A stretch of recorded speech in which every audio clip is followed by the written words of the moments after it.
আমি এলিয়ানা, অমুসলিম, পেশায় একজন শিক্ষক। আপনাকে এই সুন্দর লেকচারের জন্য অনেক ধন্যবাদ। আমার একটা প্রশ্ন আছে। আমার মনে হয়েছে মুসলিম পুরুষদের একাধিক বিয়ে করাটা অনৈতিক আর অশ্লীল। আপনি এ ব্যাপারে কি বলবেন? আমি এ ব্যাপারে কারণটা জানি, তবে এখানে আপনার দৃষ্টিভঙ্গিটা জানতে চাচ্ছি। আর যদি কখনো খ্রিস্টান ধর্ম আর ইসলাম ধর্ম একত্রিত হয়, আমার মতে মুসলিমদের একজন স্ত্রী থাকাই উচিত। Good evening doctor Zakir.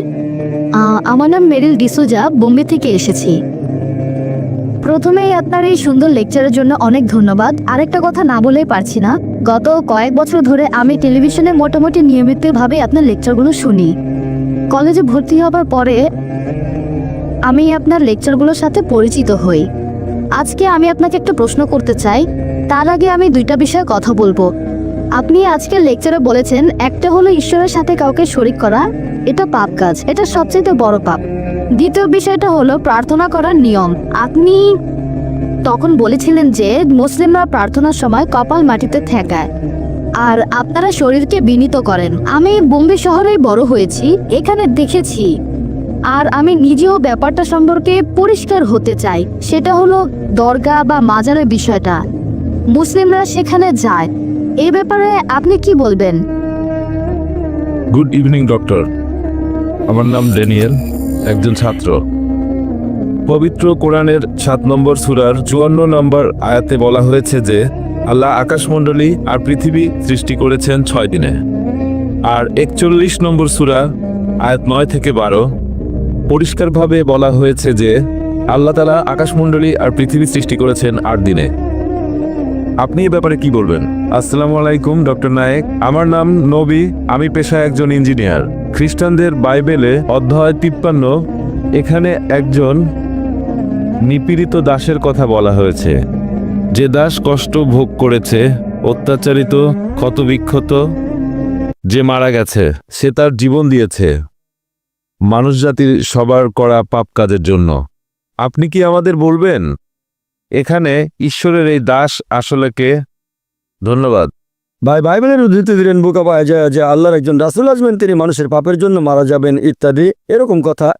খ্রিস্টানদের মধ্যে অনেকে এরকম মনে করে যে এখানে যীশু খ্রিস্টের কথা বলা হয়েছে, অনেকেই মনে করে। ভাই আপনি এটাও দেখতে পারেন, বাইবেলে বলা হয়েছে বুক অফ ইজেকিয়েল অধ্যায় নম্বর 18 অনুচ্ছেদ 20 বলা হয়েছে যে ব্যক্তি পাপ করবে সে মারা যাবে। অনেকে এটার উদ্ধৃতি দেন, যে ব্যক্তি পাপ করবে সে মারা যাবে। তবে মিশনারিরা এখানে থেমে যান না, এখানেই শেষ না। পুরো অনুচ্ছেদটা বলছে যে ব্যক্তি পাপ করবে সে মারা যাবে। পিতা তার পুত্রের পাপের শাস্তি ভোগ করবে না, পুত্র তার পিতার পাপের শাস্তি ভোগ করবে না। ভালো লোকের ধার্মিকতা তার নিজের হাতে, মন্দ লোকের কাজও তার নিজের হাতে। তবে সেই মন্দ লোক যদি বদলে গিয়ে সরল পথে চলে আসে তাহলে সে মরবে না। তাহলে পাপ অন্যের ঘাড়ে দেয়া যায় না। এটা আসলে চার্চের বানানো কথা, এটা আদি পাপের গল্প। চার্চ এই আদি পাপ সম্পর্কে বলে যে আদম এবং হাওয়া তারা শান্তিতে থাকুন, তারা নিষিদ্ধ ফল খেয়েছিলেন, সে কারণে মানুষ পাপের ভেতরে জন্ম নেয়। এই কারণে নাকি আল্লাহ পাঠিয়েছেন তার প্রিয় পুত্রকে, জাতপুত্র যীশু খ্রিস্ট ঈসা আলাইহিস সালামকে। তারপর গসপেল অফ জন অধ্যায় 3 অনুচ্ছেদ 16 ঈশ্বর পৃথিবীকে এত ভালোবাসেন যে তিনি তার একমাত্র জাতপুত্রকে দিলেন, যে তাকে বিশ্বাস করবে সে বিনষ্ট হবে না, বরং অনন্ত জীবন পাবে। আমি সংক্ষেপে বলার চেষ্টা করছি, খ্রিস্টানরা এটা বিশ্বাস করে। এবার আমি আদি পাপের বিষয়টা নিয়ে বলছি। এই আদি পাপের কথা বাইবেলের কোথাও খুঁজে পাবেন না আপনারা, এটা প্রচার করছে খ্রিস্টান চার্চ। বুক অফ ইজেকিয়েল অধ্যায় 18 অনুচ্ছেদ 20 বলছে যে ব্যক্তি পাপ করবে সে মারা যাবে। পিতা তার পুত্রের পাপের শাস্তি ভোগ করবে না, পুত্রও তার পিতার পাপের শাস্তি ভোগ করবে না। মন্দ লোকের মন্দ কাজ তার সাথে, ভালো লোকের ধার্মিকতা তার নিজের হাতে। তবে সেই মন্দ লোক যদি বদলে গিয়ে সরল পথে চলে আসে সে তাহলে মরবে না। তাহলে এটার ভিত্তিতে ইজেকিয়েল অধ্যায় 18 অনুচ্ছেদ 20 এটা আদি পাপের যুক্তিকে খণ্ডন করে, যেটা প্রচার করে থাকে চার্চ। পবিত্র কোরআনে বলছে একজন মানুষ অন্য আরেকজনের পাপের শাস্তি ভোগ করবে না, অন্য কেউ শাস্তি পাবে না। পাপের দায়ভার হস্তান্তর করা যায় না। হাওয়া আদমকে নিষিদ্ধ ফল খেতে প্ররোচিত করেছিলেন, আদম নিষিদ্ধ ফল খেলেন, তারা দুজনে শান্তিতে থাকুন। আদম আলাইহিস সালামকে আমাকে জিজ্ঞেস করেছিলেন সেই ফল খাবার আগে? জিজ্ঞেস করেছিলেন না। তাহলে আমি দায়ী হব কেন? আমাকে জিজ্ঞেস করলে যদি সম্মতি দিতাম তাহলে আমাকে পাকড়াও করতে পারতেন। এখন আদম আলাইহিস সালাম নিষিদ্ধ ফল খাওয়ার আগে আমাকে জিজ্ঞেস করেননি, তাহলে আমাকে দায়ী করা হবে কেন? আল্লাহ এরকম অবিচার করবেন কিভাবে? আল্লাহ পবিত্র কোরআনে বলেছেন সূরা নিসা অধ্যায় 4 আয়াত নাম্বার 40, আল্লাহ সুবহানাহু ওয়া তাআলা তার বান্দার উপর অনুপরিমাণে জুলুম করেন না, পাপ অন্যের উপর দেওয়া যায় না। এখন আপনি হয়তো বলবেন এখানে যীশু খ্রিস্টের কথা বলা হয়েছে, এটা পুরোপুরি ভুল। আর যীশু খ্রিস্টের সম্পর্কে খ্রিস্টানদের চার্চ এরকম প্রচার করে যে ঈশ্বর পৃথিবীকে এত ভালোবাসেন যে তার একমাত্র জাতপুত্রকে দিলেন। আপনারা যদি বাইবেল ভালো করে পড়েন তাহলে বাইবেলে ঈশ্বরের অনেক পুত্রের কথাই আছে। বলা হয়েছে ইব্রাহিম ছিলেন ঈশ্বরের পুত্র, ইফরাম ছিলেন ঈশ্বরের পুত্র, আইজায়া ঈশ্বরের পুত্র। যেসব মানুষ ঈশ্বরের বাণী প্রচার করতে এসেছেন তারা হলেন ঈশ্বরের পুত্র। বাইবেলে ঈশ্বরের অনেক পুত্র আছে, তবে খ্রিস্টানরা বলে যে না না, যীশু খ্রিস্ট একেবারে সাধারণ কোনো পুত্র নন, তিনি হলেন জাতপুত্র। গসপেল অফ জন অধ্যায় 3 অনুচ্ছেদ 16, ঈশ্বর পৃথিবীকে এত ভালোবাসেন যে তিনি তার একমাত্র জাতপুত্রকে দিলেন, যে তাকে বিশ্বাস করবে সে বিনষ্ট হবে না বরং অনন্ত জীবন পাবে। যদি ভালো করে দেখেন যে এই শব্দটা জাতপুত্র, খ্রিস্টান ধর্মের বেশ কিছু বিশেষজ্ঞের মতে বাইবেলের রিভাইজ স্ট্যান্ডার্ড ভার্সন, যেটা রিভাইজ করেছেন খ্রিস্টান ধর্মের কয়েকজন উচ্চপদস্থ ধর্মীয় নেতা, সমর্থন করেছে খ্রিস্টানদের 50টা ছোট বড় দল। এই খ্রিস্টান বিশেষজ্ঞরা বলেন যে এই জাত শব্দটা পরে ঢুকানো হয়েছে, বিকৃত করা হয়েছে, বানিয়ে বলা হয়েছে, শব্দটা বাইবেল থেকে বাদ দেওয়া হয়েছে। বাইবেলের রিভাইজ স্ট্যান্ডার্ড ভার্সনে এই জাত শব্দটা সেখানে পাবেন না। তাই আমরা বিশ্বাস করি পুত্র বলতে যদি ন্যায়নিষ্ঠ বোঝানো হয় তাহলে যীশু খ্রিস্ট বা ঈসা আলাইহিস সালাম অবশ্যই ঈশ্বরের পুত্র ছিলেন, তিনি ছিলেন খুবই ন্যায়নিষ্ঠ, তবে তিনি আল্লাহর জাতপুত্র নন। একজনের পাপের ভার অন্য কেউ নেয়ার কথা বাইবেলে কোথাও নেই, এটা আসলে চার্চের বানানো কথা। সত্যি বলতে বাইবেল এটাকে খণ্ডন করে। এখন আপনি এখানে যা বলতে চাচ্ছেন যে আইজায়ার এই কথাগুলো যিশুর কথা বলছে, হ্যাঁ নবী রাসূলগণ এসেছেন, তাদের বেশিরভাগই কষ্ট পেয়েছেন, হোক তিনি মুসা আলাইহিস সালাম অথবা ঈসা আলাইহিস সালাম অথবা সর্বশেষ ও চূড়ান্ত নবী মুহাম্মদ সাল্লাল্লাহু আলাইহি সাল্লাম, সকল নবী রাসূলই কষ্ট পেয়েছেন। নবীর একটা হাদিস আছে, মানুষের মধ্যে সবচেয়ে বেশি পরীক্ষা করা হয়েছে আল্লাহর নবী রাসূলগণকে। পরীক্ষা যত বেশি কঠিন পুরস্কার তত বেশি বড়। আল্লাহর নবী রাসূলগণই কষ্ট করেছেন। তবে যদি বলেন নবী রাসূলগণ অন্য মানুষের পাপের শাস্তি পেয়েছেন, এটা বাইবেলের কোথাও পাবেন না, এ কথা চার্চ প্রচার করে, এটা আসলে বাইবেলের বিরুদ্ধে, কোরআনেরও বিরুদ্ধে। আশা করি উত্তরটা পেয়েছেন। আমি এলিয়ানা, অমুসলিম, পেশায় একজন শিক্ষক। আপনাকে এই সুন্দর লেকচারের জন্য অনেক ধন্যবাদ। আমার একটা প্রশ্ন আছে।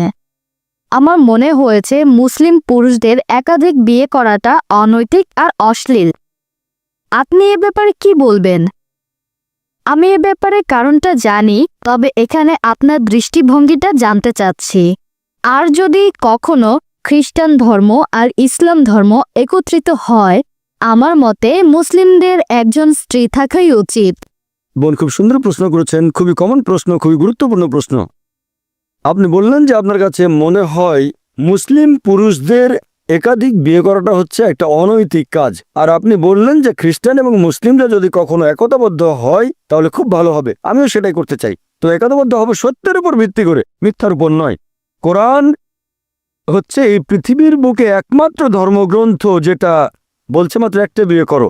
পৃথিবীতে আর কোনো ধর্মগ্রন্থ খুঁজে পাবেন না, হোক সেটা বাইবেল অথবা ধরেন রামায়ণ অথবা মহাভারত কিংবা বেদ, কোরআন বাদে আর কেউ বলছে না মাত্র একটা বিয়ে করো। হিন্দু ধর্মগ্রন্থ পড়লে দেখতে পাবেন, যদি হিন্দু ধর্মগ্রন্থ পড়ে দেখেন রামায়ণ, সেখানে শ্রীরামের বাবা রাজা দশরথ, তার একাধিক স্ত্রী ছিল। এরপর মহাভারত পড়লে দেখবেন শ্রীকৃষ্ণ, তার কতজন স্ত্রী ছিল? 4 জন, 10 জন, 1000 জন, তার ছিল 16,108 জন স্ত্রী। এরপর বাইবেল পড়েন, বাইবেল পড়লে দেখবেন সুলাইমানের 700 জন স্ত্রী ছিল। বাইবেলের কথা অনুযায়ী ইব্রাহিমের 3 জন স্ত্রী ছিল। তাহলে বাইবেলের কথা অনুযায়ী, ইহুদের খ্রিস্টান ধর্ম অনুযায়ী একজন পুরুষ যত খুশি বিয়ে করতে পারে, 4, 5, 10, 1000, কোনো সীমা পরিসীমা নেই। ইসলাম একটা সীমা বেঁধে দিয়েছে। কোরআন বলছে সূরা নিসা অধ্যায় নম্বর 4 আয়াত নম্বর 3, তোমার পছন্দের বিয়ে করো 2, 3 বা 4 জনকে, তবে যদি সুবিচার করতে না পারো তাহলে একটা বিয়ে করো। হিন্দু ধর্ম অনুযায়ী, খ্রিস্টান ধর্ম অনুযায়ী একজন পুরুষ যতজন নারীকে ইচ্ছে বিয়ে করতে পারে, 1 জন, 5 জন, 10 জন, 20 জন, 1000 জন, 10,000, কোনো সীমা নেই। ইসলাম বলছে পছন্দের নারীদের বিয়ে করো 2, 3 বা 4 জন, তবে সুবিচার করতে না পারলে মাত্র একটা বিয়ে করো। তাহলে ইসলাম বলছে সুবিচার করতে পারলে একাধিক বিয়ে করবেন, তা না হলে করবেন না, আর সুবিচার করতে পারলে সর্বোচ্চ 4 জন। এবারে আসুন দেখি কোরআন কি বলছে। পবিত্র কোরআনে সূরা নিসা অধ্যায় 4 আয়াত নম্বর 129, স্ত্রীগণের প্রতি সুবিচার করা কঠিন, সেজন্য তাদের থেকে পুরোপুরি মুখ ফিরিয়ে নিও না। অনেকের মনে এরকম ভুল ধারণা আছে যে ইসলামে 4 জন স্ত্রী থাকা বাধ্যতামূলক। এটা বাধ্যতামূলক না, একাধিক স্ত্রী রাখার ব্যাপারটা ঐচ্ছিক ব্যাপার, এটা মুবাহ। তবে যদি একাধিক বিয়ে করেন আর সুবিচার করতে না পারেন তাহলে সমস্যায় পড়ে যাবেন। এবার আসুন দেখি এর পেছনে কারণটা আসলে কি। আমি এখানে কারণটা বলছি, তারপর আপনি চাইলে পাল্টা প্রশ্ন করতে পারেন। লজিক্যাল কারণটা যে ইসলাম ধর্ম কেন কিছু পুরুষকে একাধিক বিয়ে করার অনুমতি দিয়েছে। এখন ভালো করে দেখলে বুঝতে পারবেন যে ছেলে আর মেয়ে সন্তান জন্মায় সমান অনুপাতে। তবে শিশু বিশেষজ্ঞদের জিজ্ঞেস করে জানতে পারবেন, শিশুদের রোগের উপর যারা বিশেষজ্ঞ তারা এটা বলবেন যে মেয়ে শিশুরা ছেলে শিশুর চেয়ে রোগ জীবাণুকে ভালোভাবে প্রতিরোধ করতে পারে, তাই শিশুকালে মেয়েদের তুলনায় বেশি ছেলে শিশু মারা যায়। তারপরে সময় বয়ে যায়, মানুষ মারা যায় ধূমপানের কারণে, তারপর মারা যায় বিভিন্ন রকম অসুখ বিসুখে, মারা যায় মদ পানের কারণে, মারা যায় যুদ্ধে, অ্যাক্সিডেন্টেও মারা যায়। এসব জায়গায় তো মহিলাদের চেয়ে বেশি পুরুষ মারা যায়। যদি এখনকার দিনের পৃথিবীর দিকে তাকান, পৃথিবীতে এখন মহিলাদের সংখ্যা পুরুষদের চেয়ে অনেক বেশি, পুরুষের তুলনায় মহিলার সংখ্যা বেশি। তৃতীয় বিশ্বের কিছু দেশ এটার ব্যতিক্রম, যেমন আমার নিজের দেশ ভারত, সেখানে মহিলাদের সংখ্যা পুরুষদের চেয়ে কম। এটার প্রধান কারণ হলো মেয়ে ভ্রূণ হত্যা করা আর মেয়ে শিশু হত্যা করা। যদি মেয়ে ভ্রূণ আর মেয়ে শিশু হত্যা করার মতো অশুভ কাজটা বন্ধ করা হয় তাহলে ভারতেও একসময় মহিলার সংখ্যা অনেক বেশি হয়ে যাবে পুরুষের তুলনায়। এখনকার পরিসংখ্যান অনুযায়ী শুধু নিউ ইয়র্কে পুরুষের তুলনায় মহিলার সংখ্যা বেশি প্রায় 10 লক্ষ। শুধুমাত্র আমেরিকাতে পুরুষের তুলনায় মহিলাদের সংখ্যা বেশি 78 লক্ষ। শুধু জার্মানিতে পুরুষের চেয়ে মহিলা বেশি 50 লক্ষ। শুধু যুক্তরাজ্যে পুরুষের তুলনায় মহিলা বেশি 40 লাখ। শুধু রাশিয়ায় পুরুষের চেয়ে মহিলা বেশি 90 লাখ। আর এটা আল্লাহ শুধু ভালো জানেন পুরো পৃথিবীতে পুরুষের তুলনায় মহিলার সংখ্যা কতজন বেশি। আর ধরেন তর্কের খাতিরে আপনার কথা মেনে নিলাম যে একজন পুরুষ মাত্র একজন মহিলাকে বিয়ে করবে। আর ধরেন আমার বোন থাকে আমেরিকায় আর সেখানে সব পুরুষ বিয়ে করে ফেলেছে, অথবা ধরুন আপনার বোন থেকে আমেরিকায় আর সব পুরুষই সেখানে বিয়ে করে ফেলেছে। প্রত্যেক পুরুষ একজন করে মহিলাকে বিয়ে করেছে। তারপরও আমেরিকাতে 78 লক্ষ মহিলা থাকবে যারা পাবে না জীবন সঙ্গী। তখন এই 78 লক্ষ মহিলার সামনে যে পথটা খোলা থাকবে যে হয় তারা এমন কাউকে বিয়ে করবে যার একজন স্ত্রী আছে, নয়তো হবে জনগণের সম্পত্তি। লোকে হয়তো বলবে জনগণের সম্পত্তি? ভাই জাকির, এটা তো কঠিন কথা। এটাই সবচেয়ে ভদ্র ভাষা যেটা আমি বলতে পারি। এর যে ভদ্র ভাষা আমার জানা নেই। হয় একজন পুরুষকে বিয়ে করেন যার একজন স্ত্রী আছে, নয়তো হবেন জনগণের সম্পত্তি, আর কোনো উপায় নেই। তাহলে বুঝতে পারছেন যে আমেরিকার পরিসংখ্যান অনুযায়ী একজন সাধারণ আমেরিকান বিয়ে করার আগে তাদের গড়ে 8 জন যৌনসঙ্গী রাখতে পারে। কারো হয়তো 2 জন, কারো 10 জন, কারো বা 20 জন। বিয়ে করার আগে গড়ে 8 জন যৌনসঙ্গী থাকে। আর আপনি চাইলে যতজন খুশি রক্ষিত রাখতে পারেন, 1 জন, 10 জন, 20 জন, কোনো সমস্যা নেই। তবে আইনসঙ্গতভাবে একাধিক স্ত্রী তারা হজম করতে পারে না।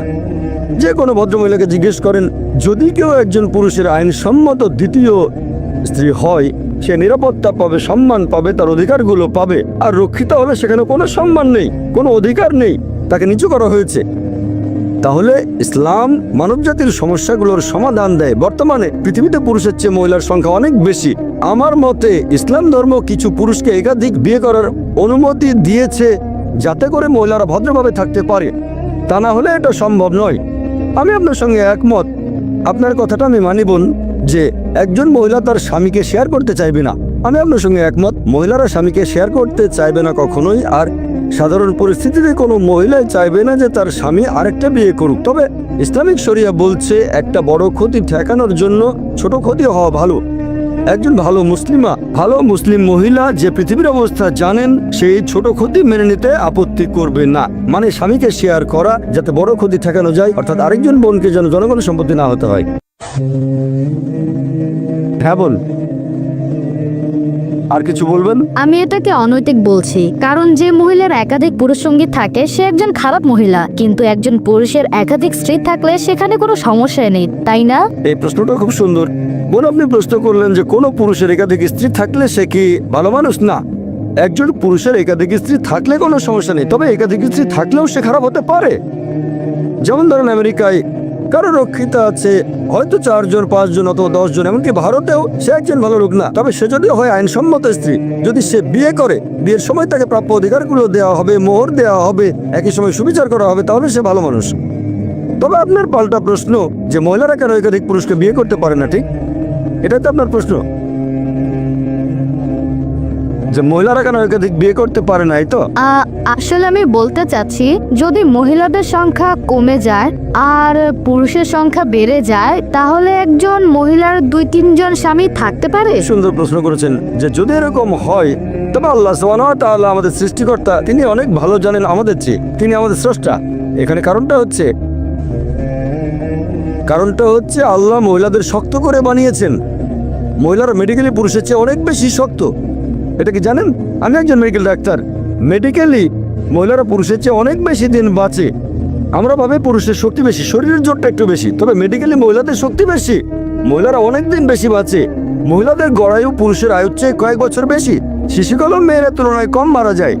এবার আপনার প্রশ্নটা নিয়ে বলি যে ইসলাম পুরুষদের অনুমতি দিয়েছে তারা একাধিক বিয়ে করতে পারে, কিন্তু এখানে মহিলাদের একাধিক বিয়ের অনুমতি দেওয়া হয়নি কেন? কারণটা হচ্ছে একজন পুরুষের যদি একাধিক স্ত্রী থাকে, যদি সন্তান জন্ম নেয়, আপনি সহজেই বুঝতে পারবেন সেই সন্তানের বাবাকে আর মাকে। তবে একজন মহিলার যদি একাধিক স্বামী থাকে, যদি সন্তান জন্ম নেয়, তাহলে মাকে খুঁজে পাবেন, বাবাকে বের করতে পারবেন না।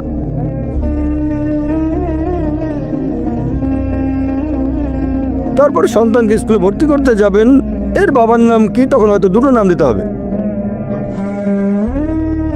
এখন মেডিকেল বিজ্ঞান অনেক উন্নত হয়েছে, যেমন ডিএনএ, জেনেটিক কোডিং। এখন বলতে পারবো বাবাকে আর মাকে, এখন সেটা আগে সম্ভব ছিল না। ইসলাম পৃথিবীতে আছে স্মরণাতীতকাল থেকে। এটা একমাত্র কারণ নয়, এছাড়াও আরো কিছু কারণ আছে। প্রাকৃতিকভাবে মহিলাদের তুলনায় পুরুষের যৌনতাড়না বেশি। তৃতীয়ত, একজন পুরুষ একাধিক স্ত্রী নিয়ে থাকতে পারবে, কিন্তু মহিলাদের জন্য একাধিক স্বামী থাকাটা কঠিন হবে, কারণ মহিলাদের মাসে রজস্রাব হবে, এমন সময় মানসিকতা বদলে যেতে পারে। এসব কারণে একাধিক স্বামী রাখাটা কঠিন হয়ে যাবে। এছাড়াও এখনকার দিনের বিজ্ঞান আমাদের বলে যে একজন পুরুষের যদি একাধিক যৌনসঙ্গী থাকে আর তাদের প্রতি বিশ্বস্ত থাকে, যেমন একজনের যদি একাধিক স্ত্রী থাকে, একাধিক যৌনসঙ্গী থাকে, আর তারা সবাই যদি একে অন্যের প্রতি বিশ্বস্ত থাকে, তাহলে সেই পুরুষের অথবা সেই মহিলার কোনো রকম যৌনবাহিত রোগ হবে না। তবে একজন মহিলার যদি একাধিক যৌনসঙ্গী থাকে, যদি তার একাধিক স্বামী থাকে, তাহলে তাদের যৌনবাহিত রোগ হবে। প্রথমে রোগটা সেই মহিলারা হবে, তারপর সেই রোগ তার স্বামীদের মধ্যে ছড়িয়ে পড়বে। তাই মেডিকেলি এটা ভালো নয় যে একজন মহিলার একাধিক স্বামী থাকতে পারে। আশা করি উত্তরটা পেয়েছেন। Good evening doctor Zakir. আমার নাম মেরিল ডিসুজা, বোম্বে থেকে এসেছি। প্রথমেই আপনার এই সুন্দর লেকচারের জন্য অনেক ধন্যবাদ। আরেকটা কথা না বলেই পারছি না, গত কয়েক বছর ধরে আমি টেলিভিশনে মোটামুটি নিয়মিতভাবে আপনার লেকচারগুলো শুনি। কলেজে ভর্তি হবার পরে আমি আপনার লেকচারগুলোর সাথে পরিচিত হই। আজকে আমি আপনাকে একটা প্রশ্ন করতে চাই, তার আগে আমি দুইটা বিষয়ে কথা বলবো।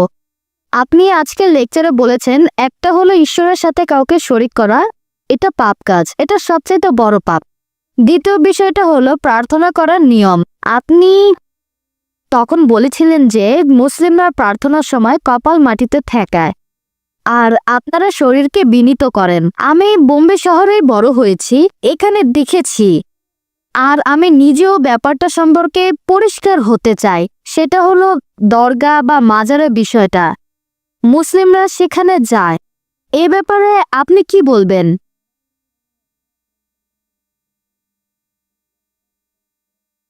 বোন খুব সুন্দর প্রশ্ন করেছেন। আরে প্রশ্ন করেছেন মুসলিমদের নিয়ে, খুবই সুন্দর প্রশ্ন। আপনি বলেছেন যে ইসলাম ধর্মে যদি আল্লাহর সাথে অন্য কাউকে শরিক করা সবচেয়ে বড় পাপ হয়, আর প্রার্থনার সবচেয়ে সেরা নিয়ম হলো সিজদা করা। কিন্তু দরগাগুলোতে কি হয়? মানুষজন দরগায় যায়, সেখানে সিজদা করে, সেটা ঠিক না ভুল? এটাই ছিল আপনার প্রশ্ন। বোন, আমি আপনার সঙ্গে একমত। আমার লেকচারের কথাগুলো আপনি পরিষ্কার আর সঠিকভাবে বুঝতে পেরেছেন যে আল্লাহ তাআলার সাথে কাউকে শরিক করা, সেটা যেই করুক সেটা ভুল, হোক সে মুসলিম বা অমুসলিম, এটা ঠিক না। তার নাম যাই হোক না কেন, জন, আব্দুল্লাহ, জাকির, মোহাম্মদ, যদি কেউ আল্লাহর সাথে অন্য কাউকে শরিক করে, সে সবচেয়ে বড় পাপ করছে। আর আমরা সিজদা করব শুধুমাত্র আল্লাহ সুবহানাহু ওয়া তাআলাকে। যদি কেউ আল্লাহ ব্যতীত অন্য কাউকে সিজদা করে, সে শিরক করছে, আল্লাহর সাথে অন্য কাউকে শরিক করছে। তাহলে একজন মানুষ যদি কোনো কবরের কাছে যায় আর সেই কবরকে সিজদা করে, সেই কবরকে ইবাদত করে, তাহলে সেটাই সবচেয়ে বড় পাপ, হোক সে মুসলিম বা অমুসলিম, যে নামে পরিচয় দিক। ধন্যবাদ। বোন, আরো একটা প্রশ্ন করবেন? আচ্ছা, যেহেতু আমাকে একটা সুযোগ দিয়েছেন, তাই এই বিষয়ের উপরেই আরেকটা প্রশ্ন করি, কারণ আমি এগুলো করতে দেখেছি। আর আপনি বললেন যে কোনো মানুষ, হোক সে মুসলিম, খ্রিস্টান বা হিন্দু, যেই করুক এটা শিরক। এখন আপনার কাছে আমার প্রশ্ন যে আমি যেমনটা দেখেছি এরকম প্রচুর আছে, আমরা সবাই তাদেরকে জানি মুসলিম হিসেবে, এরা দরগায় যায়। এখন এ ব্যাপারে আপনি কি বলবেন? এখন মুসলিম এই আরবি শব্দটা সম্পর্কে বলতে গেলে সত্যিকারের মুসলিম যে আল্লাহর কাছে নিজের ইচ্ছাকে সমর্পণ করে, সত্যিকারের মুসলিম কখনো কোনো কবরকে সিজদা করবে না। আমি বিষয়টা জানি, বলবো না যে ভুল বলেছেন, আপনি ঠিকই বলেছেন। মুসলিম নামে পরিচিত এরকম প্রচুর মানুষ আছে তথাকথিত মুসলিম যারা কবরকে সিজদা করে। এ ব্যাপারে আমার দৃষ্টিভঙ্গিটা হচ্ছে, আমার মতে তারা ভুল করছে, এটা শিরক, তাদেরকে বদলাতে হবে। আর আমার লেকচারেও আমি তাদের উদ্দেশ্যে বলেছি যে যদি আপনারা কোনো কবরে যান, আমাদের নবী বলেছেন তোমরা কবরের কাছে যেতে পারো, এতে আখিরাতের কথা মনে পড়বে যে একদিন আমিও মারা যাব। তাহলে কবরে গিয়ে সেই মৃত ব্যক্তির জন্য দোয়া করবেন, তার কাছে দোয়া চাইবেন না, তার জন্য দোয়া করতে পারেন আল্লাহ যেন তাকে জান্নাতুল ফেরদৌসে পাঠান, তার সব গুনাহ মাফ করে দেন ইত্যাদি। তবে তার কাছে দোয়া চাইবেন না, দোয়া করবেন শুধুমাত্র আল্লাহ সুবহানাহু ওয়া তাআলার কাছে। ইয়াকা নাবুদু ওয়া ইয়াকা নাস্তাইন, আমরা শুধু তোমার ইবাদত করি, তোমার সাহায্য চাই। আমার বিভিন্ন লেকচারে আমি সব মুসলিমদের উদ্দেশ্যে বলেছি যে এটা করা ঠিক না। একটা লেকচারে আমি বলেছিলাম যে আপনারা কোনো কবরকে ইবাদত বা সিজদা করবেন না, এটা ঠিক না, সবচেয়ে বড় পাপ। আর আলহামদুলিল্লাহ সুম্মা আলহামদুলিল্লাহ, আপনি বোম্বে থেকে এসেছেন, আমিও বোম্বেতে থাকি, এরকম হাজার হাজার তরুণ মাশাআল্লাহ আমার লেকচার শুনে কবরকে ইবাদত করা বাদ দিয়েছে, আলহামদুলিল্লাহ। আশা করি উত্তরটা পেয়েছেন। আমার নাম লি, আমি একজন ছাত্র। আপনি আপনার লেকচারে বললেন যে যীশু খ্রিস্ট মুসলিম ছিলেন কারণ তিনি ঈশ্বরের কাছে আত্মসমর্পণ করেছেন। আমরা জানি যে যীশু খ্রিস্ট মদ পান করেছিলেন, 5 ওয়াক্ত নামাজ পড়েননি, তিনি শুধুমাত্র আল্লাহর কাছে আত্মসমর্পণ করেছিলেন। তাহলে সেই একই যুক্তি দিয়ে আমি বলতে পারি আহলে কিতাবীদের যে কেউ খ্রিস্টান বা ইহুদি এরা আসলে মুসলিম, কারণ তারাও আল্লাহর কাছে নিজের ইচ্ছাকে সমর্পণ করেছে। ভাই আপনার প্রশ্নটা যদি আমি ঠিকমতো বুঝে থাকি, আপনি বললেন যে একজন মানুষ হোক সে খ্রিস্টান বা ইহুদি, আল্লাহর কাছে আত্মসমর্পণ করলে সে মুসলিম। হ্যাঁ, কারণ আপনি বলেছেন যীশু মুসলিম ছিলেন, একই ভাই যুক্তি। আমি আপনার সাথে একমত। যদি কেউ আল্লাহর কাছে আত্মসমর্পণ করে তাহলে আরবিতে তাকে বলা হবে মুসলিম। তবে তার আগে আপনাকে জানতে হবে আল্লাহ আমাদের কি নির্দেশ দিয়েছেন। যদি অন্য কিছু ভেবে থাকেন, যদি এমন ধর্মগ্রন্থ পড়েন যেটা আল্লাহর বাণী নয়, আর মনে করেন আমি আল্লাহর কাছে আত্মসমর্পণ করেছি, এমন ধর্মগ্রন্থ মেনে চলছেন যেটা আল্লাহর বাণী নয়, তাহলে আপনি সত্যিকারের মুসলিম নন। তাহলে প্রথমে আপনাকে দেখতে হবে আল্লাহ আমাদের কি নির্দেশ দিয়েছেন। আপনি যদি পৃথিবীর প্রধান প্রধান ধর্মগ্রন্থগুলো পড়ে তুলনা করেন, তাহলে আপনি দেখবেন সেই সাথে ব্যবহার করবেন যুক্তি আর বিজ্ঞান। একমাত্র যে ধর্মগ্রন্থটা পরীক্ষায় পাশ করবে এই সর্বশেষ আর চূড়ান্ত টেস্টামেন্ট। যদি ওল্ড টেস্টামেন্ট আর নিউ টেস্টামেন্ট বলে কিছু থেকে থাকে তাহলে এটা হল লাস্ট টেস্টামেন্ট। এখন যদি আপনি সত্যি আল্লাহর কাছে আত্মসমর্পণ করতে চান, প্রথমে আপনাকে বুঝতে হবে যে সত্যিকারের আল্লাহ কে, তিনি আমাদের কি নির্দেশ দিয়েছেন, এরপর আপনি তার কাছে আত্মসমর্পণ করবেন। সেজন্য আমি কথাটা এইভাবে বলি, সত্যিকারের মুসলিম হলো সেই লোক যে আল্লাহ তাআলার নির্দেশগুলো মেনে চলে। এখন যীশু খ্রিস্ট বা ঈসা আলাইহিস সালাম ছিলেন আল্লাহ তাআলার রাসূল, তার উপর ওহী নাজিল হয়েছিল, অবশ্যই তিনি আল্লাহর ইচ্ছা পূরণ করেছেন। এখনকার দিনেও যদি একজন খ্রিস্টান, ধরে নেন আজকের লেকচারে যে বিষয়টা অন্তত আসেন সেগুলো আমরা মেনে চলি, যেগুলো আপনাদের আর আমাদের ধর্মগ্রন্থে এক। ধরেন আপনি বললেন বাইবেল ঈশ্বরের বাণী, আমি বললাম কোরআন আল্লাহ তাআলার বাণী। তাহলে আসেন অন্তত কমন জিনিসগুলো আমরা মেনে চলি, পার্থক্যগুলো একপাশে রেখে দিই। আপনাদের বাইবেল বলছে এক ঈশ্বরে বিশ্বাস করো, আপনি যদি ট্রিনিটিতে বিশ্বাস করেন তাহলে বাইবেলের বিরুদ্ধে যাচ্ছেন। ট্রিনিটি শব্দটা বাইবেলের কোথাও বলা নেই, তবে শব্দটা কোরআনে আছে। পবিত্র কোরআনে সূরা নিসা অধ্যায় 4 আয়াত নম্বর 171, ওয়ালা তাকুলু সালাসা, তোমরা 3 বলো না। যদি আপনি ট্রিনিটি বিশ্বাস করেন তাহলে বাইবেলের বিরুদ্ধে যাচ্ছেন। এরপর বাইবেলে আরো আছে যে তোমরা মূর্তি পূজা করবে না। বাইবেল বলছে তোমরা সর্বশেষ চূড়ান্ত নবীকে বিশ্বাস করবে। যীশু খ্রিস্ট নিজের মুখে বলেছেন, গসপেল অফ জন অধ্যায় 16 অনুচ্ছেদ 12 থেকে 14, তোমাদেরকে বলার মতো আমার অনেক কথা আছে, তোমরা সেগুলো এখন সহ্য করতে পারবে না, কারণ যখন সত্যের আত্মা আসবে সে তোমাদের সত্যের পথে নিয়ে যাবে। সে নিজে থেকে কিছু বলবে না, যে কথাগুলো শুনবে সেগুলোই বলবে। সে তোমাদের ভবিষ্যতের কথা বলবে, সে আমাকে মহিমান্বিত করবে। যদি আপনি সত্যি বাইবেলের অনুসারী হন তাহলে সর্বশেষ আর চূড়ান্ত নবী মুহাম্মদ সাল্লাল্লাহু আলাইহি ওয়াসাল্লামকে মেনে চলবেন, তার মানে পবিত্র কোরআন মেনে চলবেন আর আমাদের নবীর কথাগুলো। তাহলে যদি পবিত্র কোরআন আর নবীর কথাগুলো মেনে চলেন, আপনি আবার মুসলিম। আমি আমার লেকচারে বলেছি আসুন আমরা সেগুলো মেনে চলি যেটা কমন। পার্থক্যগুলো এ ব্যাপারে আমি আগেও বলেছি, আমি বাইবেলের কয়েকশো পরস্পর বিরোধী কথা নিয়ে লেকচার দিতে পারি, তবে সেটা করতে চাই না। একবার একজন একটা বই লিখেছিলেন আমেরিকাতে, ডক্টর উইলিয়াম ক্যাম্বেল, যে পবিত্র কোরআনে 30টা বৈজ্ঞানিক ভুল আছে। আমি শিকাগোতে গিয়ে তার সাথে বিতর্ক করলাম, তার সবগুলো অভিযোগ খণ্ডন করলাম। তারপর আমি বাইবেল থেকে 38টা বৈজ্ঞানিক ভুলের কথা বললাম, তিনি একটার উত্তর দিতে পারেননি। আমি এই ভুলগুলো আল্লাহ সুবহানাহু ওয়া তাআলার উপর চাপাতে পারি না। প্রথমে আমাদের দেখতে হবে কোন গ্রন্থটা আসলে আল্লাহর বাণী, তারপর সেটা মেনে চলবো। যদি আমি তর্কের খাতিরে এটা মেনেও নেই বাইবেল হচ্ছে আল্লাহর বাণী, সেক্ষেত্রেও আপনি মেনে চলবেন সর্বশেষ আর চূড়ান্ত নবী মুহাম্মদ সাল্লাল্লাহু আলাইহি সাল্লামকে। আসেন দুটো ধর্মগ্রন্থে যেগুলো কমন সেটা মেনে চলি, আর আজকে থেকে শুরু করে এইগুলো মেনে চলা কমন জিনিসগুলো মানবো। আশা করি উত্তরটা পেয়েছেন। হ্যাঁ ভাই। গুড ইভিনিং ডক্টর, আমার নাম ড্যানিয়েল, একজন ছাত্র। পবিত্র কোরআনের 7 নম্বর সূরার 54 নম্বর আয়াতে বলা হয়েছে যে আল্লাহ আকাশমণ্ডলী আর পৃথিবী সৃষ্টি করেছেন 6 দিনে। আর 41 নম্বর সূরা আয়াত 9 থেকে 12 পরিষ্কারভাবে বলা হয়েছে যে আল্লাহ তাআলা আকাশমণ্ডলী আর পৃথিবী সৃষ্টি করেছেন 8 দিনে। আপনি এ ব্যাপারে কি বলবেন? ভাই যে প্রশ্নটা করলেন, এটা করে থাকেন খ্রিস্টান মিশনারিরা পবিত্র কোরআনের বিরুদ্ধে। আর কোরআনের অনেক জায়গায় বলা হয়েছে যে আল্লাহ আকাশমণ্ডলী আর পৃথিবী সৃষ্টি করেছেন 6 দিনে। আপনি যেটার কথা বলছেন অধ্যায় নম্বর 41 আয়াত 9 থেকে 12, আপনি বলছেন কোরআন নাকি বলছে আকাশ আর পৃথিবী সৃষ্টি হয়েছে 8 দিনে। এই 8 শব্দটা কোরআনে কোথাও বলা হয়নি। কি বলা হয়েছে সেটাই বলছি। পবিত্র কোরআন বলছে যে আল্লাহ সুবহানাহু ওয়া তাআলা আকাশমণ্ডলী আর পৃথিবী সৃষ্টি করেছেন। যারা এটাকে অস্বীকার করে, কিছু মানুষ অস্বীকার করবেই, এরা হচ্ছে তারা যারা শিরক করে। এরপরে আরো বলা হয়েছে আল্লাহ তাআলা পৃথিবীকে সৃষ্টি করলেন 2 দিনে, আর জনাব আরিফ জুলফার সৃষ্টি করলেন পৃথিবীর বিভিন্ন উপাদান, পাহাড় পর্বত, অন্যান্য উপাদান মোট 4 দিনে। এরপর 41 অধ্যায়ের 11 নম্বর আয়াত সুম্মা, এটার বেশিরভাগ অনুবাদী বলছে তারপরে। এটার আরো অনেক অর্থ হয় তারপর আল্লাহ তাআলা আকাশমণ্ডলী সৃষ্টি করলেন 2 দিনে। এখন সাধারণভাবে মানুষ বলবে 2 যোগ 4 যোগ 2 সমান সমান 8, তবে 8 শব্দটা কোরআনে নেই। আল্লাহ আকাশমণ্ডলী সৃষ্টি করেছেন 2 দিনে। এখন যে কোরআন সম্পর্কে জানে সে উত্তর দিতে পারবে, তবে যদি কারো ভাষা জ্ঞান থাকে সে ভুল পথে চলে যেতে পারে। আর পবিত্র কোরআন বলছে যারা এই আয়াত দিয়ে মানুষকে ভুল পথে নিয়ে যেতে চায় তারা আল্লাহ তাআলার সাথে অন্য কাউকে শরীক করছে। তাহলে আল্লাহ তাআলা জানেন যে অনেকে এই আয়াত ব্যবহার করে মানুষকে ভুল পথে পরিচালিত করবে। এবার উত্তরটা বলছি। উত্তরটা হচ্ছে আল্লাহ তাআলা পৃথিবী সৃষ্টি করেছেন 2 দিনে, তারপর পৃথিবীর উপাদান গাছপালা পাহাড় পর্বত সমানুপাতে মোট 4 দিনে।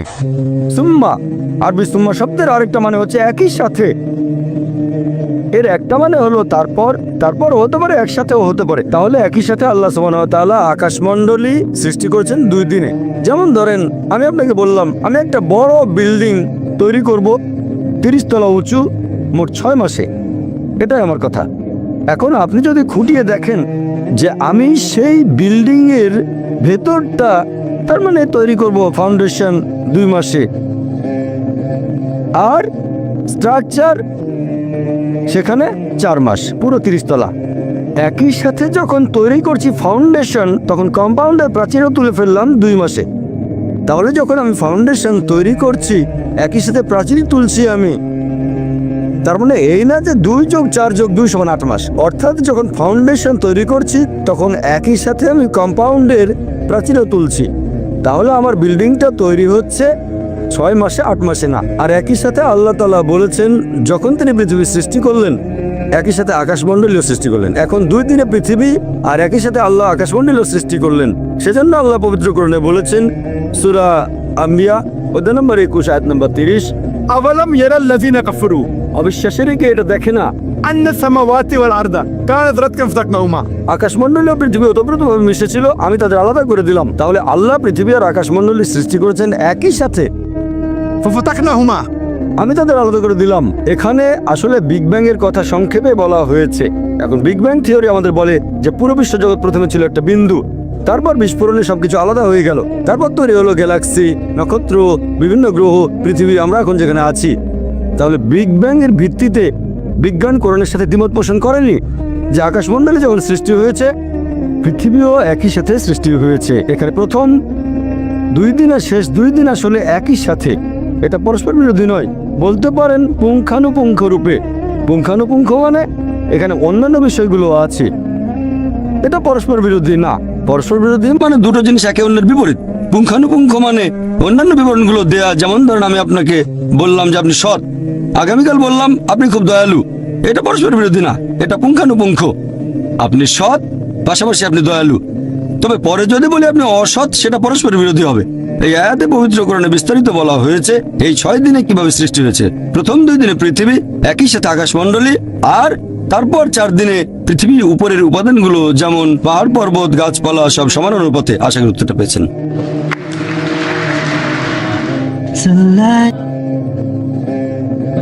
হ্যাঁ ভাই। আমার নাম মহেশ, বোম্বে থেকে এসেছি।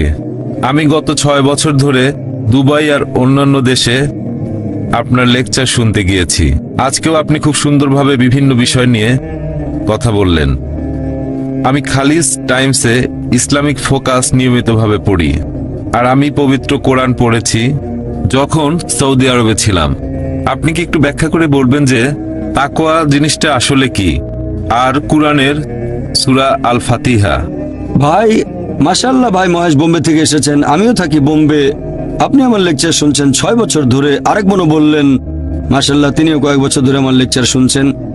আপনি প্রশ্ন করলেন যে তাকওয়া জিনিসটা কি। তাকওয়া মানে ধার্মিকতা, আল্লাহকে মেনে চলা এবং ন্যায়নিষ্ঠতা। একটা হাদিস আছে তাকওয়া সম্পর্কে, বলছে এটা অনেকটা এরকম, আপনি হাঁটছেন একটা জঙ্গলের মধ্যে, গাছপালায় অনেক কাঁটা আছে, আপনি ভয় পাচ্ছেন আপনার পোশাক সেই কাঁটায় বেঁধে যেতে পারে, সেজন্য আপনি খুব সাবধানে আপনার পোশাকটা বাঁচিয়ে সেই কাঁটায় ভরা জঙ্গলের মধ্য দিয়ে হাঁটছেন। তাকওয়া হচ্ছে এরকম। মূলত এটা হচ্ছে আল্লাহকে মেনে চলা, ধার্মিকতা, ন্যায়নিষ্ঠতা। এই হচ্ছে সংক্ষেপে তাকওয়া শব্দের মানে। আমি এখন আপনাদের দাওয়াত দিচ্ছি, যেহেতু আপনি আমার লেকচারগুলো দেখেছেন আর শুনেছেন গত 6 বছর ধরে, আরেক বোনও শুনেছেন কয়েক বছর, দুজনেই থাকেন বোম্বে শহরে। আমি আপনাদের দাওয়াত দিচ্ছি, আমন্ত্রণ জানাচ্ছি এই দ্বীনুল হকে, এই সত্যের ধর্মে। আমি আল্লাহর কাছে দোয়া করছি আপনাকে যেন আল্লাহ হেদায়েত করেন, আর ইনশাল্লাহ ইনশাল্লাহ আল্লাহ তাআলা যেন আপনাদের হেদায়েত করেন, আপনিও যেন তাকওয়া অর্জন করতে পারেন, মানে আল্লাহকে মেনে চলা আর ধার্মিকতা। আশা করি উত্তরটা পেয়েছেন। হ্যাঁ ভাই। আপনি বাইবেলের উদ্ধৃতি দিতে গিয়ে একেবারে শাব্দিক অর্থ করে ফেলেছেন যে বাইবেল আমাদের এই শিক্ষা দিচ্ছে। আর আমি যতটুকু জানি যে গত কয়েকশো বছর ধরে বাইবেলের বিভিন্ন রূপক গল্প, সেগুলোর শাব্দিক অর্থগুলো এখন আর ধরা হয় না, এর পেছনের অর্থটাই হলো আসল। আমার প্রশ্নটা হলো যে ইসলাম ধর্মে কি এরকম কিছু করার চেষ্টা হয়েছে যেখানে শাব্দিক অর্থটা ধরা হবে না, বরং এর পেছনের অর্থটাকে গ্রহণ করা হবে, কোরআনে যেসব কথা বলা হয়েছে? ভাই আপনি প্রশ্ন করলেন যে আমি বাইবেলের উদ্ধৃতি দিয়েছি আর সবকিছুর শাব্দিক অর্থ করেছি, তবে গত কয়েকশো বছর ধরে রূপক অর্থগুলো নেওয়া হচ্ছে। রূপক গল্প কোরআনেও আছে, পবিত্র কোরআনেও রূপক আছে। আর কোনো কথা যদি কোরআনে বলা হয়, অনেক সময় দেখা যায় যে একটা শব্দের অনেকগুলো মানে আছে। যদি একটা শব্দের 5-6টা অর্থ হয়, হতে পারে সবগুলোই সঠিক, অথবা হয়তো একটা অর্থ ধরতে হবে। তবে তার মানে এই না যে পবিত্র কোরআন একটা কথা বলছে আর আপনি অন্য অর্থ ধরে বসলেন। পবিত্র কোরআনে রূপক গল্প আছে, অনেক রূপক গল্প পবিত্র কোরআনে, তবে তার মানে এই না যে শাব্দিক অর্থ কোরআনের বিরুদ্ধে যাবে।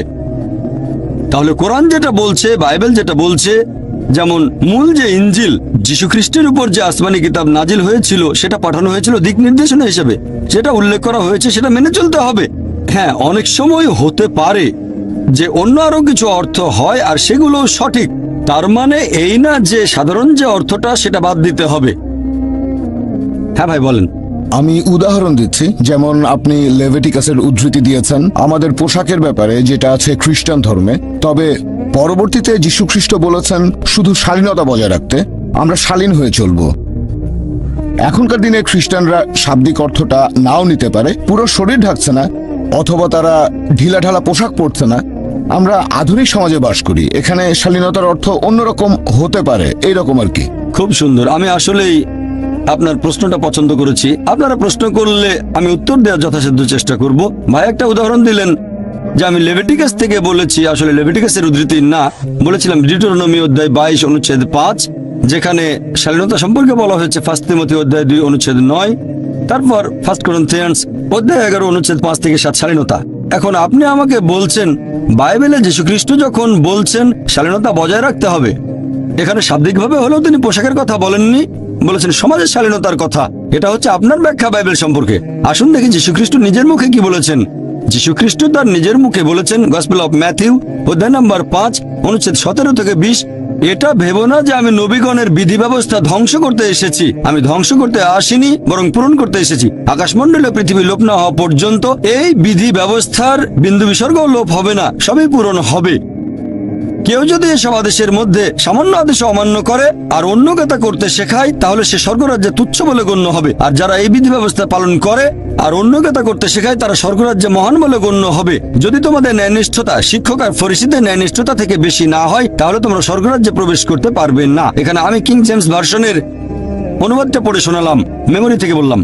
এটা কিং জেমস ভার্সনের বাংলা অনুবাদ, গসপেল অফ ম্যাথিউ, অধ্যায় নাম্বার 5, অনুচ্ছেদ হচ্ছে 17 থেকে 20। তাহলে যীশুখ্রিস্ট বলেছেন, যদি এই বিধি ব্যবস্থা সামান্য আইন অমান্য করেন, যেটা হচ্ছে ওল্ড টেস্টামেন্টে, আপনি তাহলে স্বর্গরাজ্যে ঢুকতে পারবেন না।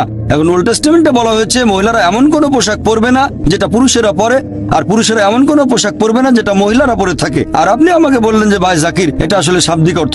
এখন সমাজ বদলে গেছে, আর যীশুখ্রিস্ট বলেছেন তিনি শান্তিতে থাকুন। যদি বিধি ব্যবস্থার সামান্য আইন অমান্য করেন, তাহলে বেঁচতে যেতে পারবেন না। এখন আপনি কি বলবেন যীশুখ্রিস্ট আমাদের ভুল পথে পরিচালিত করার জন্য এসেছেন? মোটেই না। তিনি পরিষ্কার বলেছেন, আকাশমণ্ডল ও পৃথিবী লোপ না হওয়া পর্যন্ত এই বিধি ব্যবস্থার বিন্দু বিসর্গ লোপ হবে না, সবই পূরণ হবে। এটা আসলে পরে প্রচার করেছে পল, সেন্ট পল, যিনি নিজেই নিজেকে যীশুখ্রিস্টের শিষ্য বলে দাবি করেন। তিনিই বলেছেন, দেখো বিধি ব্যবস্থাকে ক্রুশবিদ্ধ করা হয়েছে। এটা পলের শিক্ষা। যীশুখ্রিস্ট কখনো এরকম শিক্ষা দেননি। কাকে বিশ্বাস করবেন, যীশুখ্রিস্টকে বিশ্বাস করবেন নাকি সেন্ট পলকে? তারপর যীশুখ্রিস্ট আরো বলেছেন, যদি তোমাদের ন্যায়নিষ্ঠতা শিক্ষক আর ফরিসীদের ন্যায়নিষ্ঠতার চেয়ে বেশি না হয়, যদি ইহুদিদের চেয়ে উন্নত না হও, স্বর্গরাজ্যে প্রবেশ করতে পারবে না। তার মানে বাইবেলের ওল্ড টেস্টামেন্টে যেসব কথা বলা হয়েছে, শুকরের মাংস খাবে না, শালীনতা বজায় রাখবেন, সবকিছু মানতে হবে। এজন্য আপনি দেখবেন যে চার্চে যারা নান সিস্টার, তাদের পোশাক মুসলিম মহিলাদের মতো। আপনি কি মা মেরির কোনো ফটোগ্রাফ দেখেছেন? তার পুরো শরীর ঢাকা, মাথায় কাপড়, কবজি পর্যন্ত ঢাকা, পায়ের গোড়ালি পর্যন্ত। আমি জানি না ভবিষ্যতে কি হবে, আল্লাহ জানেন। মা মেরিকে হয়তো স্কার্ট পরতে হতে পারে, আপনাদের ভাষায় এটাই উন্নতি। তবে আসলে তার পুরো শরীর ঢাকা। নানদের ব্যাপারটা একই রকম, নানদের পুরো শরীর ঢাকা। কেন? আর ইসলাম ধর্মে মুসলিম মহিলারা নানদের মতোই। প্রত্যেক মুসলিম মহিলা ধার্মিকতার কথা যদি বলেন, সে হবে ধার্মিক আর শালীন। এখানে আমি বলবো, খ্রিস্টান বলতে যদি তাদের বোঝানো হয় যারা যীশু খ্রিস্টের শিক্ষাগুলো মেনে চলে, তাহলে আমরা মুসলিমরা খ্রিস্টানদের চেয়ে আরো বেশি খ্রিস্টান। হ্যাঁ ভাই, আমি বলতে চাচ্ছি যে বর্তমানের এই আধুনিক সমাজ ব্যবস্থায় আমরা আধুনিকভাবে সবকিছুর ব্যাখ্যা করব। আমরা সব ক্ষেত্রে শাব্দিক অর্থটা হয়তো ধরবো না। আপনি যেভাবে ধর্মগ্রন্থের উদ্ধৃতি দিলেন সেভাবে ধরবো না। আমরা বোঝার চেষ্টা করব যে যীশুখ্রিস্ট তিনি এই কথাগুলো দিয়ে আসলে কি বোঝাতে চেয়েছিলেন। আমরা ওল্ড টেস্টামেন্টের কথাগুলো মেনে চলবো, তবে হয়তো শাব্দিক অর্থ না, বোঝার চেষ্টা করব তিনি কি বুঝিয়েছেন এই পোশাকের কথা বলে। যিশু বলেছেন এগুলো না থাকলে স্বর্গে যেতে পারবে না। এখন আধুনিক একজন মানুষ, সে হয়তো এই কথাটাকে অন্যভাবে ব্যাখ্যা করতে পারে, অন্যভাবে দেখতে পারে। ভাই আপনার কথাটা যদি মেনে নেই যে প্রত্যেক যুগে নতুন ব্যাখ্যা দেয়া হবে, তাহলে এই বাইবেলের প্রয়োজনটা কি? কোরআনের প্রয়োজন কি? যদি আপনি বারবার যুগের সাথে তাল মিলিয়ে ব্যাখ্যা করতে থাকেন আর আধুনিক সমাজের দৃষ্টিভঙ্গি যদি বাইবেলের ভেতরে ঢোকাতে চান, তাহলে বাইবেলের প্রয়োজনটা কি? বাইবেল তাহলে দরকার হবে কেন? কেন প্রয়োজন হবে বাইবেল? আপনি এভাবে বলতে পারেন যে বিজ্ঞান আর প্রযুক্তি আরো উন্নত হলে আপনি বাইবেল আরো ভালোভাবে বুঝতে পারবেন, কোরআন ভালোভাবে বুঝতে পারবেন, তাহলে আমার কোনো আপত্তি নেই। কিন্তু যদি বলেন আধুনিক সমাজ ব্যবস্থার উপর ভিত্তি করে আমরা নতুন ব্যাখ্যা করব কোরআন আর বাইবেলের, এটার কোনো মানেই হয় না। আল্লাহ আমাদের সৃষ্টিকর্তা, তিনি জানেন কোনটা আমাদের জন্য ভালো। আপনি বলতে চাচ্ছেন আল্লাহ কি এটা জানেন না? আল্লাহকে ছোট করে দেখছেন। এটার মানে আপনি বলতে চাচ্ছেন যে আল্লাহ জানেন না সমাজ ব্যবস্থায় পরিবর্তন আসে। যদি পবিত্র কোরআন পড়ে দেখেন, যদিও এটা নাজিল হয়েছে 1400 বছর আগে, তারপরও কোরআনের এমন একটা কথা আপনি দেখাতে পারবেন না যেটা প্রতিষ্ঠিত কোনো বৈজ্ঞানিক তথ্যের বিরুদ্ধে যায়। এটা জানেন? বিজ্ঞান দিনে দিনে যতই উন্নত হোক, জ্ঞান বিজ্ঞানের মানুষ যতই উন্নত হোক, তারপরও কোরআনের একটা কথাও ভুল প্রমাণ করতে পারবে না। হয়তো চিন্তা ভাবনা করার জন্য একটা নতুন ধারা পাবো। যদি বিজ্ঞান উন্নত হয়, তাহলে আমরা হয়তো কোরআনের কিছু কথা আরো ভালো করে বুঝতে পারবো। এখনো বিজ্ঞানে আমাদের জানাটা খুবই সীমিত, সেজন্য কোরআনের বেশ কিছু আয়াত এখনো হয়তো আমরা বুঝতে পারি না। তার মানে এই না যে আধুনিক সমাজ ব্যবস্থার সাথে তাল মিলিয়ে সেই কথাটার একটা ব্যাখ্যা দিয়ে দেবেন। যতই আধুনিক সমাজ বদলাক, বিধি ব্যবস্থা একই রকম থাকবে।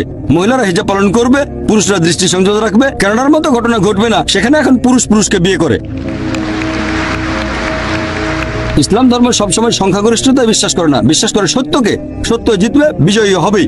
আর যীশু খ্রিস্ট নিজের মুখেই বলেছেন, সত্যকে খোঁজো, সত্য তোমাকে মুক্তি দেবে। আমরা এমন গণতন্ত্রে বিশ্বাস করি না। হয়তো আজকে বললেন ঠিক আছে সমকামীরা বিয়ে করতে পারবে, তারপর শালীনতা বদলে গেছে, মহিলারা কম কাপড় পরবে। এগুলো হচ্ছে মানুষের বানানো আইন। আমাদের সবাইকে সৃষ্টি করেছেন আল্লাহ তাআলা, তিনি জানেন আমাদের জন্য কোনটা ভালো আর কোনটা খারাপ। সেজন্য ধর্ম মানে একটা জীবন দর্শন। আমরা আল্লাহ তাআলার দিক নির্দেশনাগুলো মেনে চলি, শুধুমাত্র তাহলে সত্যের পথে থাকবেন। আশা করি উত্তরটা পেয়েছেন।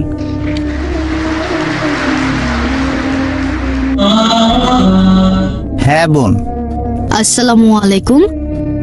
আমার নাম আয়শা, ফিলিপাইন্স থেকে এসেছি। আমার একটা প্রশ্ন আছে। আমি 1 বছর আগে মুসলিম হয়েছি। আমি আসলে আলহামদুলিল্লাহ আমি আসলে কয়েকটা বিষয় নিয়ে বলতে চাই। 1 নম্বর, আমি দেখেছি যে বেশিরভাগ মুসলিম তারা অন্য ধর্মের দুর্বলতা বা সীমাবদ্ধতাগুলো নিয়ে কথা বলে থাকে। আমরা কেন ভালো জিনিসগুলোকে দৃষ্টান্ত হিসেবে তুলে ধরছি না তাদের সামনে? আজকে আপনার লেকচারে যেমন শুনলাম, আমরা খ্রিস্টানদের চাইতে উন্নত। বর্তমানে আমি ইসলামিক সেন্টারে পড়াশোনা করছি। সেখানে আমাদেরকে এভাবে শেখানো হয়েছে যে একজন মানুষ কখনোই অন্য আরেকজন মানুষকে বিচার করতে পারে না। একমাত্র আল্লাহ সুবহানাহু ওয়া তাআলাই বলতে পারেন যে অমুক লোকটার অন্তর ভালো, সে ভালো লোক। পৃথিবীর কোনো মানুষ বিচার করতে পারে না। আপনি এই ব্যাপারে কি বলবেন? বোন, আপনি প্রশ্ন করলেন যে একমাত্র আল্লাহ তাআলাই বিচার করতে পারেন আমাদের অন্তর। আমি আপনার সঙ্গে একমত। আপনি বললেন যে আমরা কেন এভাবে বলি যে আমরা তুলনায় উন্নত, আমরা ভালো জিনিসগুলো উপস্থাপন করব। বোন, আমি আজকের লেকচারে যেটা করেছি, আমি খ্রিস্টান ধর্মের ভালো জিনিসগুলো নিয়েছি। আমি খ্রিস্টানদের উদ্দেশ্যে বলেছি যে যদি আপনারা যীশু খ্রিস্টের দেয়া শিক্ষাগুলো মেনে চলেন তাহলে সেটা হবে ভালো। আমি তাদের উপরে তুলেছি, তাদেরকে ছোট করতে চাচ্ছি না।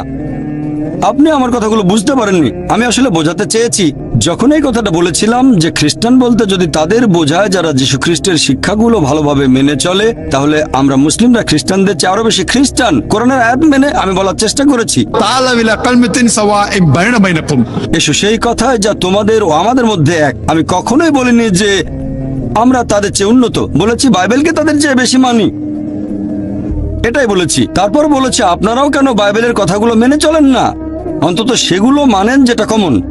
আমি বাইবেল থেকে ভালো জিনিসগুলো নিয়েছি।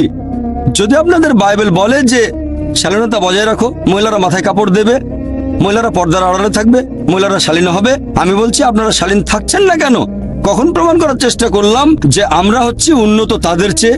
আমি বলতে চেয়েছি আসুন আমরা অন্তত সেগুলো মেনে চলার চেষ্টা করি যেগুলো কমন। এটা আমার বানানো কৌশল না, আমাদের সৃষ্টিকর্তা আল্লাহ তাআলা এটা বলেছেন, এটা আমার বানানো না। আল্লাহ এভাবে কথা বলতে বলেছেন। যদি আপনি বলেন এটা ভুল, তার মানে বলছেন আল্লাহর কথা ভুল। আল্লাহ পবিত্র কোরআনে বলেছেন সূরা আলে ইমরান অধ্যায় 3 আয়াত নম্বর 64, تعالوا إلى كلمة سواء بيننا وبينكم। এসো সেই কথাই যা তোমাদের ও আমাদের মধ্যে এক। প্রথম সাদৃশ্য কি? ألا نعبد إلا الله। আমরা আল্লাহ ছাড়া কারো ইবাদত করি না। আমরা অমুসলিমদের কাছে আল্লাহর এই বাণী প্রচার করব। আমরা সাদৃশ্যগুলো দেখব, সবচেয়ে সেরা সাদৃশ্য এক আল্লাহর ইবাদত করব। আশা করি উত্তরটা পেয়েছেন।